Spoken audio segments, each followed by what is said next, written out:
When Bon Scott passed away in 1980, ACDC faced what seemed like the end. How could any band replace such an electrifying presence?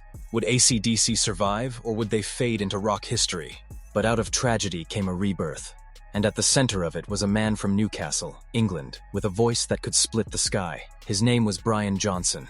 Brian Johnson was born on October 5, 1947 in Dunstan, a working-class town in Newcastle upon Tyne, England. It wasn't a place of fame or fortune. It was coal mines, factories, and tight-knit neighborhoods where everyone knew each other. His father, Alan Johnson, was a decorated sergeant major in the British Army, a man of discipline, structure, and authority, the kind of presence that demanded respect. His military background meant the Johnson household wasn't always easy. Rules were rules, and discipline was expected.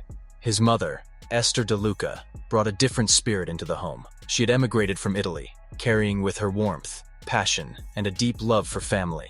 Brian often described her as the heart of the household, the one who balanced his father's military sternness with laughter and love.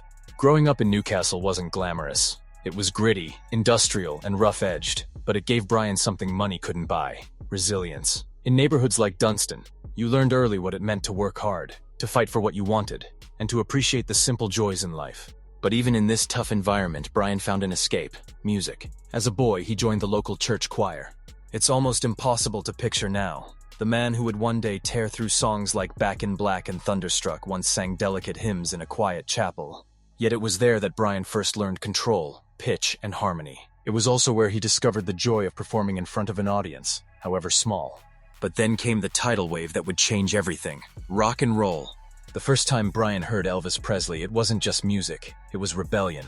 Then came the raw energy of Little Richard and the swagger of Chuck Berry. These weren't just singers, they were revolutionaries with guitars, microphones, and fire in their voices.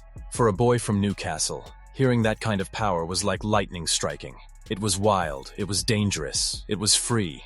Everything his strict household and working-class surroundings were not. Brian wanted that freedom, he wanted that fire, and from that moment on, he knew he wasn't going to be just another voice in the choir. He was going to be a rock and roll singer. By the late 1960s, Brian Johnson was no stranger to the stage. He fronted a series of local Newcastle bands, pouring his soul into every note. His voice was raw, gritty, and instantly recognizable. The kind of sound you couldn't ignore, even if you tried. In the early 1970s, Brian co-founded the glam rock group Geordie. With their flashy style, stomping riffs, and Brian's powerhouse vocals, they caught some attention. Their 1973 single, All Because of You, cracked the UK top 10. And suddenly Brian was on television, touring, and even sharing bills with bigger names. For a moment, it seemed like Brian's dreams were coming true. He was a rising frontman in Britain's rock scene, a star in the making. But rock stardom is rarely straightforward. Glam rock fizzled out as quickly as it rose. And by the late 1970s, Geordie had faded into obscurity. The crowds grew smaller, the record sales slowed, and eventually, the band dissolved. And just like that, Brian went from TV appearances and screaming fans to working regular jobs to support his family. He fixed cars, worked as a roofer, did whatever it took to pay the bills. Did Brian think it was over? Did he believe his shot at rock and roll stardom had slipped away for good? By all appearances, yes, but destiny had other plans. In February 1980, tragedy struck. Bon Scott, ACDC's